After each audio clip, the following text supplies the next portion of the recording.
Республикалық Қыздар Федерациясы менен иштешет экен мына Нуржамал жетектеген Токтогул адамдын мектептин окуучулары. Мен абдан ыраазы болуп атам. Себеби бунун келечекте пайдасы бар.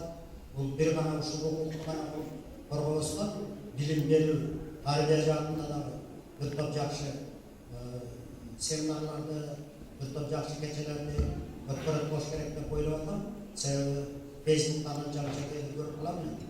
Кызыгып. Анан эми бүгүнкү ишиңерге ийгилик болсун. Бактылуу кыздардан болуңар, таланттуу кыздардан болуңар, жакшы окуңар. Кыргыздын улуттук нарсынын, ада салттын, кыргыздын адабияттын, искусствосун, маданиятын жакшы өздөштүрүңөр. Себеби улутубуздун келечеги силердин колуңарда.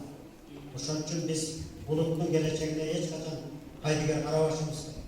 Өзүбүздүн келечегибизге да кайдыгер карабашыбыз керек.